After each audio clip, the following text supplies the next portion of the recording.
இங்க லலித்தும் பாத்தீங்கன்னா ரக்ஷித் கூட நம்ம அப்போ சேர்த்து பார்த்ததுதான். உனக்கு கொஞ்சம் கூட வெக்கமா இல்ல, புருஷன் கண் முன்னாடியே இன்னொருத்தன் கூட இருக்கு அப்படின்னு சொன்னையும் உடனே அப்பவும் பாத்தீங்கன்னா லலிதா பார்த்து, பார்வை தப்பா இருந்தா உனக்கு எல்லாமே தப்பா தான் தெரியும், முதல்ல நீ தான் வெக்கப்படணும், சொந்த பொண்டாட்டியே கடத்தணும்னு நினைச்சல, அது மட்டும் இல்ல ரக்ஷித் சார் வரலன்னு நீ என்ன கொன்னு இருப்பல. உடனே லலித்தும், இப்பவும் ஒண்ணு இல்ல, நான் உன்னை கொல்லத்தான் போறேன், உன்னை என்கிட்ட இருந்து யாராலையும் காப்பாத்த முடியாது. ரக்ஷித்தும் பாத்தீங்கன்னா அப்பு மேல கைய வச்சு அவ்வளவுதான் சொல்லிட்டு ஏதோ பெருசா சம்பவம் பண்ண போறாங்கன்னு பார்த்தா கீழ இருந்து ஒரு கல்லை எடுத்து தேன் கூட்ட களைச்சு விட்டுட்டு அப்போ பாத்தீங்கன்னா அங்க இருந்து கூட்டிட்டு ஓடி போயிருவாங்க. ஆனா லலித்தும் சலிச்சவன் இல்லையே, பின்னாடியே ஓடி போய் மயக்க ஊசியை பாத்தீங்கன்னா ரக்ஷித்தோட முதுகுலயா பாத்தீங்கன்னா அடிக்கையும் கொஞ்சம் கொஞ்சமா ரக்ஷித்தும் பாத்தீங்கன்னா மயக்கம் வர ஆரம்பிச்சிரும். சரி, இங்க விவானும் பாத்தீங்கன்னா அவங்க வீட்டுல உள்ள எல்லா டிவைஸும் அவங்க ஃபேமிலி டிவைஸோட கனெக்டா இருக்குன்னு தெரிஞ்சுக்கிட்டு ரக்ஷித்தோட மொபைல் இப்ப எங்க இருக்குன்னு பார்த்தா அது போலீஸ் ஸ்டேஷன்ல இருக்கிறது தெரிஞ்சுக்கிட்டு அண்ணனோட ஏர்போர்ட்ஸ் இப்ப எந்த இடத்துல கனெக்டா இருக்குன்னு தெரிஞ்சுக்கிட்டு எல்லாருமே பாத்தீங்கன்னா போகலான்னு முடிவு பண்ணிட்டு இருக்க நேரத்துல கரெக்டா நம்ம லலித்தோட அம்மாவும் பாத்தீங்கன்னா லலித்தோட வாட்ச் கீழே இருக்கிறத கவனிச்சுட்டு யார் கண்ணையும் பற்றக்கூடாது, தெரியாம எடுத்துடணும்னு சொல்லிட்டு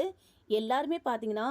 ரக்ஷித்தையும் அப்பவும் தேட போன நேரத்துல இந்த இடக்குள்ள பாத்தீங்கன்னா கீழே கிடந்த வாட்சை பாத்தீங்கன்னா எடுத்து வச்சிருவாங்க. யார் நோட் பண்ணாங்களோ இல்லையோங்க இத, ஆனா நம்ம அப்போட அம்மாவும் பாத்தீங்கன்னா நோட் பண்ணிட்டு கொஞ்சம் டவுட் பட ஆரம்பிச்சிருவாங்க. அதே நேரம் வெளியே வந்து நம்ம லலித்தோட அம்மா கிட்ட கேட்டா கூட அவினா சொன்னால அப்போ தேடி லலித் இங்க வந்தான்னுட்டு, அப்போ விழுந்திருக்குமா இருக்கும்னு சொல்ல உடனே நம்ம அப்போட அம்மாவும் பாத்தீங்கன்னா என்ன சொல்லுவாங்கன்னா, அந்த விஷயம் வெறும் எனக்கு மட்டும் தானே தெரியும், நான் உங்ககிட்ட சொல்லலையே, உங்களுக்கு எப்படி இந்த விஷயம் தெரியும் சொல்ல, நீங்க தான் சொன்னீங்க உங்களுக்கே ஏற்கனவே 1000 குழப்பத்துல இருக்கீங்க, அதனால நீங்க மறந்துருப்பீங்க, நான் கிளம்புறேன்னு சொல்லிட்டு அங்கிருந்து போய் லலித்துக்கு கால் பண்ணி இப்படி எல்லாரும் வர்றாங்கிற விஷயத்த தெரியப்படுத்திடுவாங்க. அதையும் பாத்தீங்கன்னா ஒளிஞ்சு நின்று நம்ம அப்போட அம்மாவும் கேட்டுட்டு இன்னும் அவங்களுக்கு டவுட் அதிகமாயிரும். இங்க அப்பவும் பாத்தீங்கன்னா ரக்ஷித் கிட்ட, லலித் உங்களுக்கு மயக்க ஊசி போட்டிருக்கான், கொஞ்சம் வலிக்கும், ஆனாலும் நீங்க என் கையை பிடிச்சுக்கோங்க நான் எடுத்துடுறேன்னு சொல்லிட்டு இருக்கும்போது நம்ம ரக்ஷித் குரலை கேட்டுட்டு நம்ம லலித்துக்கும் பாத்தீங்கன்னா தெரிஞ்சு போயிரும் 2 பேரும் இங்க தான் இருக்காங்கன்னு. அப்போ ரக்ஷித் கிட்ட இது எல்லாமே என்னால தானே சார், ஏதாவது ஆச்சுன்னா நான் என்ன பண்ணேன்னு கேட்க உடனே ரக்ஷித்தும் உன்னை வீட்டில் சேர்க்கிற வரைக்கும் எனக்கு ஒன்றும் ஆகாது, நீ பயப்படாதுன்னு சொல்லுவாங்க. கொஞ்ச நேரத்துல ரக்ஷித்தும் பாத்தீங்கன்னா அவங்களால முடியலன்னதும் அப்போ கிட்ட என்ன சொல்லுவாங்கன்னா,